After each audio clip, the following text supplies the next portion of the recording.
Ma vie au travail. Ma vie au travail. L'émission pour donner du sens à son travail.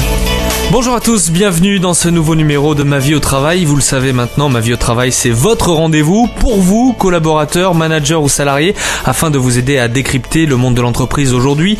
Cette émission est réalisée en partenariat avec le groupe Sagacité et parmi les nombreux enjeux de l'entreprise, des enjeux de performance, d'efficacité, l'humain reste au centre des organisations et c'est ce qui nous intéresse ici. Et justement, aujourd'hui, nous allons parler des managers. Qu'est-ce qu'un bon manager ? Qualité, compétences, mais aussi contraintes et difficultés inhérentes à sa fonction. C'est un poste de plus en plus complexe et difficile à mener au quotidien. Emmanuelle Lépine est notre invitée aujourd'hui. Elle est psychologue clinicienne. Elle nous aidera à répondre à ces questions.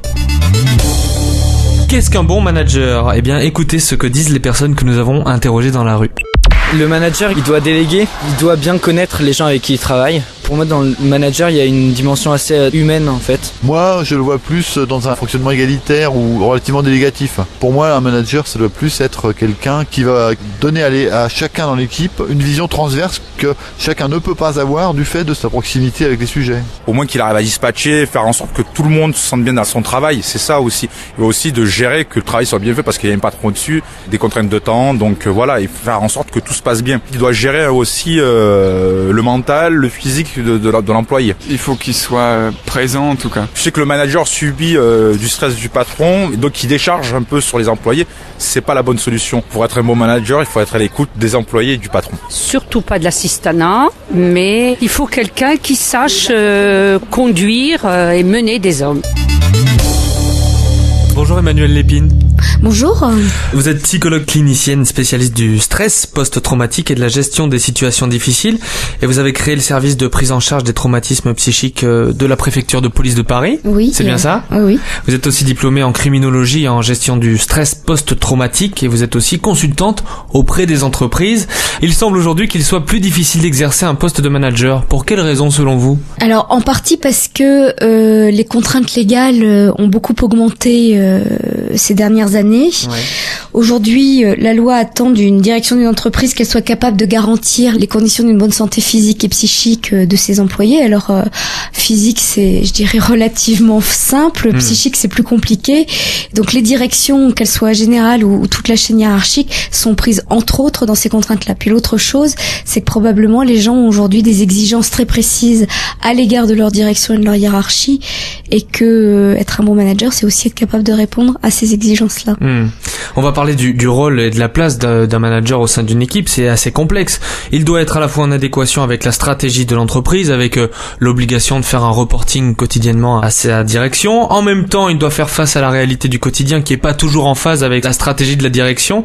Et c'est ce qu'on appelle être sur plusieurs fronts, là. Oui, ils se retrouvent parfois dans des situations d'équilibre. On leur demande à la fois d'être très compétents sur un plan technique, on leur demande d'être très compétents humainement, relationnellement, et on possède pas tous toutes ces compétences-là. Et donc il est un peu comme un équilibriste qui marche sur un fil et c'est usant psychologiquement. C'est usant et c'est en plus aujourd'hui les managers sont recrutés sur leur fonction managériale en raison de leurs compétences techniques la plupart du temps. Ça on va en reparler plus tard dans l'émission. Quels sont les milieux les plus touchés, les plus impactés dans l'entreprise ? Est-ce qu'on parle du top management ? Est-ce qu'on parle de... Alors évidemment que le top management a un stress qui lui est spécifique, mais un stress auquel a priori il est préparé en prenant ses fonctions dans le top management. Pour moi, et je pense que je suis pas la seule, de nombreux spécialistes le pensent aussi, le niveau de management le plus impacté aujourd'hui, c'est le middle management. Parce qu'ils sont pris à la fois dans des exigences qui sont celles du top management et de leurs équipes, et en plus ils sont pris aussi psychiquement dans des enjeux qui sont des conflits de loyauté, c'est-à-dire qu'ils sont proches souvent des personnes qu'ils dirigent. Des équipes, parfois ils en sont issus. Ils sont un peu entre deux identités parce que ils font pas à la fois clairement partie d'une équipe de direction et en même temps ils devraient pouvoir en faire partie. Parce que ils ont une fonction de dirigeant dans leur équipe et en même temps c'est finalement une fonction qui est très isolée. Donc souvent les gens se retrouvent pris dans des contraintes très fortes et assez seuls pour les gérer. Alors vous avez entendu tout à l'heure les Français dans la rue donner leur point de vue sur les qualités d'un bon manager. C'est quoi selon vous ces qualités ? Alors j'ai trouvé ça intéressant parce qu'en les écoutant je me suis rendu compte que la qualité qui revient le plus fréquemment c'est la délégation. Oui. Donc on voit bien que déléguer, être capable de déléguer, c'est montrer qu'on fait confiance. Oui. C'est montrer que la personne est de qualité, c'est montrer que la personne a des compétences et est capable de produire et que on est fier d'elle et on est dans quelque chose qui est très affectif finalement, bien qui sûr. Est le désir de plaire ou de savoir qu'on plaît à son manager. Et puis il y a à mon avis d'autres qualités qui sont importantes, qui sont peut-être moins évidentes comme ça à première vue pour un manager, mais c'est d'abord d'être capable de protéger les gens de son équipe, les protéger du stress. Ce fameux tampon. Voilà, ce qui d'ailleurs leur rend leur position difficile, comme nous l'évoquions précédemment, c'est le fait qu'ils soient capables de filtrer le stress qui vient du haut, de redispatcher les choses, de re-hiérarchiser en termes d'urgence les objectifs et les priorités. Un manager qui sait pas hiérarchiser les priorités, par exemple, expose souvent son équipe. Ça fait beaucoup pour un seul homme ou pour une seule femme. C'est énorme. C'est énorme, surtout que les gens sont peu préparés à ça. Alors, si je comprends bien, il doit donner du sens aux missions de chacun, il doit aussi savoir convaincre. Et justement, un de ses atouts, c'est la qualité relationnelle. Mais ce n'est pas si simple d'avoir des qualités relationnelles, ça ne s'improvise pas. Soit on est quelqu'un qui a du goût pour le relationnel, soit on est quelqu'un de plus introverti, pour qui c'est plus difficile. Ce qui est certain, c'est que tous les managers devraient être de bons communicants, tous les managers devraient être capables d'entendre, de trier les choses, tous les managers devraient être capables... C'est pas toujours le cas. Et c'est pas toujours le cas parce qu'il y a des gens qui ont plus ou moins d'appétence pour la relation à l'autre, plus ou moins d'appétence dans le lien, et on peut pas reprocher à des personnes de manquer de facilité par rapport à ça, et en même temps, s'ils n'ont pas cette facilité-là, ils vont faire de moins bons managers, au moins aux yeux de leurs équipes.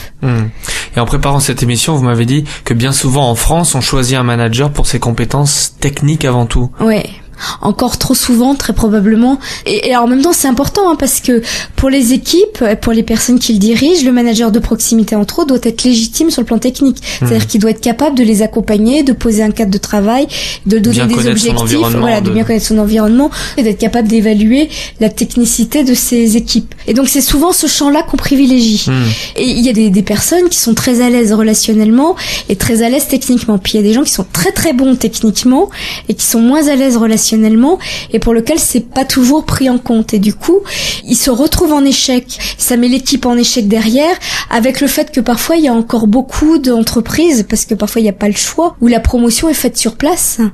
Et donc du coup c'est ce que vous disiez aussi, être manager en entreprise c'est souvent vu comme une promotion. Je te nomme manager pour te remercier de tes compétences et te faire un peu progresser en entreprise. Mais c'est un peu un cadeau empoisonné. Ça peut être quelque chose de très difficile. D'abord, c'est compliqué d'avoir une position hiérarchique à l'égard de gens qui ont été nos collègues pendant des années parfois avant. C'est vrai qu'aujourd'hui, le mode de reconnaissance que connaissent ces entreprises, plus que la reconnaissance financière, c'est la promotion de statut. Et donc finalement, la seule chose qu'on sait faire aujourd'hui dans les entreprises pour dire aux gens vous êtes compétents, vous êtes bons, on vous reconnaît là dans cette compétence-là, c'est nommer les gens en position de manager. Alors il y en a pour certains pour lesquels ça se passe bien, mais il y en a d'autres pour lesquels c'est une catastrophe. Ma vie au travail avec Louis Hamelin sur Moustiquaire. Alors Emmanuel Lépine, les Français ont bien des choses à dire à propos des managers. Les Français sont bavards, ça tombe bien. Alexandre Lebert est allé à leur rencontre, on écoute. Manager aujourd'hui en entreprise, c'est compliqué ? Oh là, très. Parce que je pense que diriger une équipe n'est pas donné à tout le monde. Il doit s'occuper de plusieurs personnes qui n'ont pas forcément des personnalités compatibles, qui n'ont pas les mêmes difficultés, qui n'ont pas les mêmes facilités. Donc c'est assez compliqué parce qu'il doit faire avec ce qu'il a, et dans une entreprise, on n'est pas tous amis, quoi. On est dans un fonctionnement où on va vouloir se mettre à l'abri derrière le chef. Puis ensuite, dès qu'il aura fait un pas devant tous les autres, on lui balancera des tomates. Ça rentre dans le paradoxe de la mentalité française, quoi. Personne ne veut de chef, mais tout le monde veut de chef. Le manager, il doit gérer une équipe. Lui, il est pas là pour crier sur les employés, il est pas là pour se prendre la tête avec le patron aussi. Donc de lier les deux, c'est assez compliqué. Par rapport à mon manager à moi, mon patron, oui, je pense que c'est compliqué, ouais. C'est surtout une histoire de se mettre à notre place, en fait. Il y a des choses qu'il peut pas entendre en tant qu'employeur et qu'il peut pas entendre en tant qu'être humain, quoi. Soit il se met de notre côté en disant au niveau de la sécurité ça va pas, effectivement faut changer, faut acheter des vélos. Soit il se met du côté patron et dit j'ai pas les sous pour acheter des vélos, donc voilà, oui, c'est compliqué, c'est sûr. En dehors des diplômes, en dehors de tout ce que vous voulez d'intelligent, ce n'est pas parce que vous avez des qualités professionnelles ou que vous êtes bien dans votre parti que vous saurez forcément mener des hommes. Ce n'est pas parce qu'on a des qualités professionnelles ou qu'on est bien dans son parti qu'on sait forcément mener des hommes. Ça, c'est vrai, ça, Emmanuel Lépine? Totalement, ça conforte ou confirme ce que nous évoquions précédemment. En tout cas, là, vous aviez raison tout à l'heure quand vous dites c'est pas inné, c'est-à-dire que la compétence relationnelle est plus ou moins donnée à certains, mais le fait de devenir manager, c'est probablement pas quelque chose qui est évident. La preuve, c'est qu'on se bonifie avec l'expérience. Justement, comment accompagne-t-on les managers à devenir manager, entre guillemets? Est-ce qu'ils sont bien formés pour apprendre à bien communiquer en entreprise? Alors, je pense que ça dépend totalement des entreprises. C'est évident que plus une entreprise est grosse, plus elle a du budget de formation, plus elle peut mettre en place, et aujourd'hui toutes les entreprises, les grosses entreprises du moins, ont des programmes d'accompagnement managériaux, plus c'est facile. Et en même temps, on peut vous dire, dans une formation, il faut savoir écouter. Mais vous pouvez avoir compris la théorie, qu'il faut savoir écouter, pour autant, c'est pas si simple que ça d'entendre certaines choses. La question c'est, finalement, est-ce que les formations, telles que nous les pensons aujourd'hui, sont suffisantes pour porter les difficultés aussi que vivent les managers?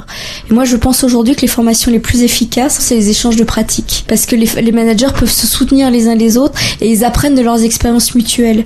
Ce qui est quand même mieux qu'un savoir qui tombe du ciel d'un formateur qui parfois lui-même n'a jamais managé et qui sait des choses mais qui sait pas forcément ces choses-là. Alors Emmanuel, pour illustrer vos propos, je vous propose d'écouter le témoignage d'une manager, Sylvie Bruno, qui est au pôle information interne d'Orange France. Le manager, il a un peu les fesses entre deux chaises. Le manager, il fait partie d'une équipe, il comprend les contraintes auxquelles va faire son équipe. Et d'un autre côté, il a à descendre une information stratégique qui n'est pas toujours en adéquation avec les contraintes quotidiennes. Et il doit adapter les deux. Il doit faire se rencontrer les deux. Et c'est ça la position la plus difficile du manager en entreprise aujourd'hui. Il m'a été reproché notamment par des personnes de RH d'être trop sympa avec mes équipes parce qu'il est vrai que dans beaucoup d'entreprises françaises, on considère le manager comme quelqu'un qui est un peu militaire, qui doit emmener les collaborateurs quasiment à la trique. Après, moi je ne suis jamais autant satisfaite de ma journée que quand j'ai convaincu mon équipe de l'utilité de faire les choses. Je pense qu'il ne faut pas forcer quelqu'un qui n'en a pas réellement envie à faire du management. Ensuite, si cette personne en a envie, il faut qu'elle sache à quoi s'attendre. Le management, c'est des relations humaines. Le management, c'est avant tout être humain face à des êtres humains, en n'oubliant pas qu'on a des responsabilités. On peut être dans la collaboration, mais à l'arrivée, quelqu'un doit prendre une décision et c'est le manager. Et c'est pas toujours facile. Faut pas avoir peur de gérer les conflits, ou tout au moins de les désamorcer.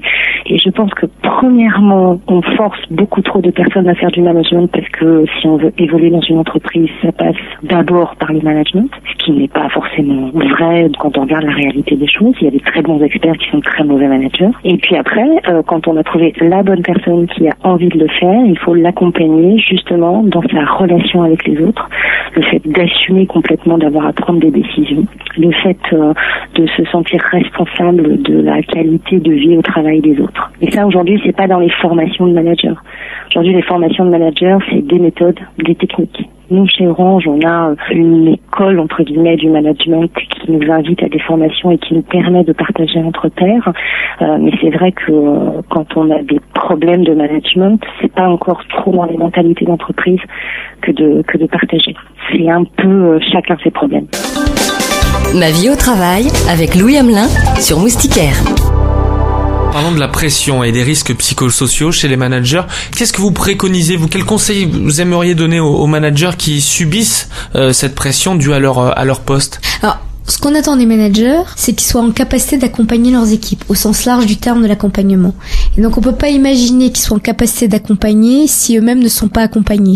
Une des premières choses à faire, c'est d'abord de reconnaître qu'ils sont à un poste qui n'est pas facile. Est-ce que les dirigeants ont conscience que leur middle management sont exposés particulièrement? Je pense que oui, d'abord parce que dans les dirigeants, il y a beaucoup de gens qui viennent eux-mêmes du middle management et qui sont passés par ce parcours-là.